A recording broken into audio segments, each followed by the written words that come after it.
My name is Esther Kenjeku, the coordinator for Tuinuke na Tuendelee Mbele for girls. It was started last year, 2020, after they benefited from the larger Tuinuke. They had learned some skills in tailoring and beadwork, and then they found that their situation was almost the same.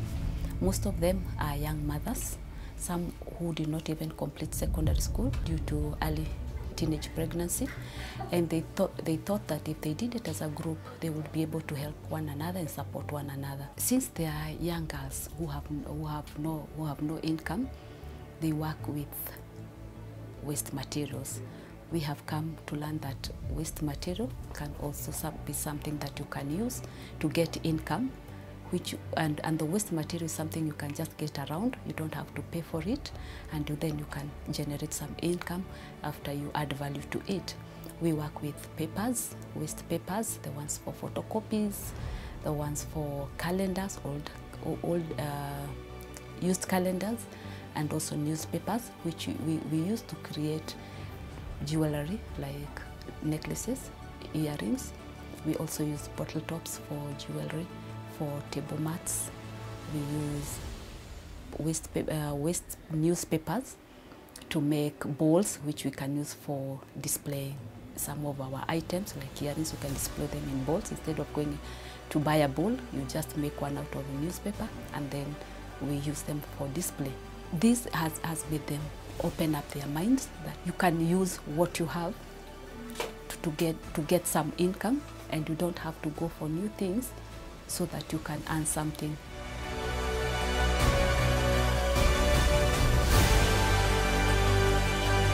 We heard about Hand in Hand from another group, and we were glad when they were introduced to our group. And they first worked with the larger Tuinuke for women, and then we introduced them to the girls.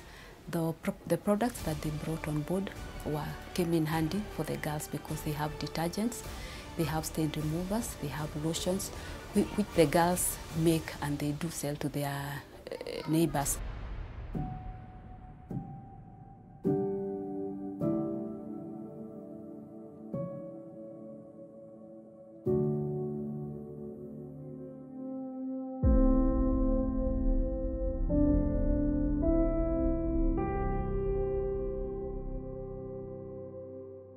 Tuinuke for Girls is a group for young ladies who engage in different activities.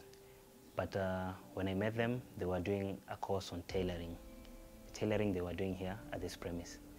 So I met them when I was training the first group, that is Tuinuke Tuendelee. It's a group of more older women.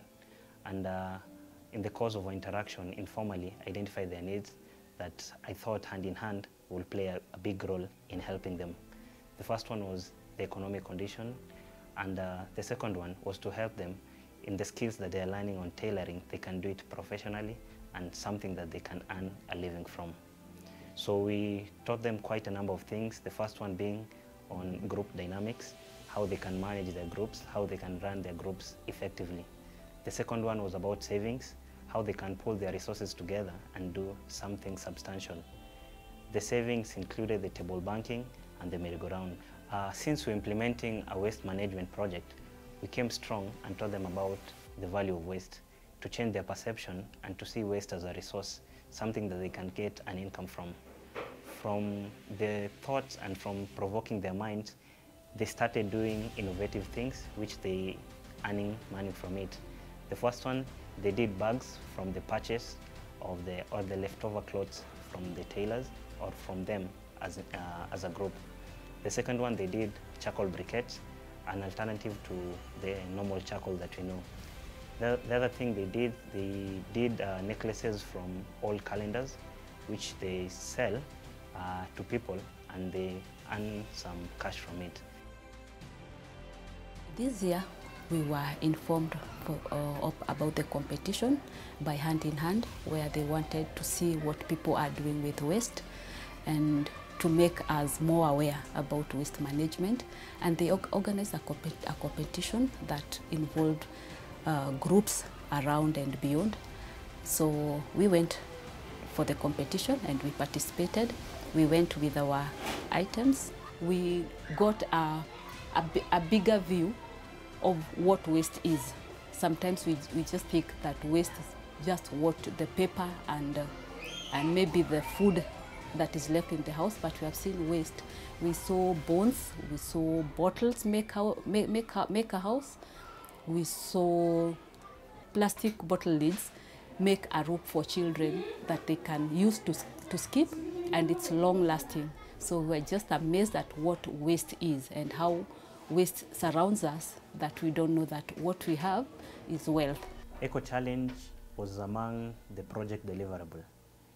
As we were planning the project, we wanted to bring them together so that they can share, they can compete among each other to see the innovativeness of each participant. It was also a forum to inspire them to go green and to think green. So whatever the product they'll be innovatively making, they will be friendly to the environment.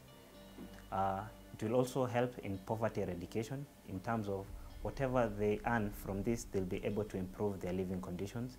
They'll also be ensuring that the environment that they're living in is clean and habitable.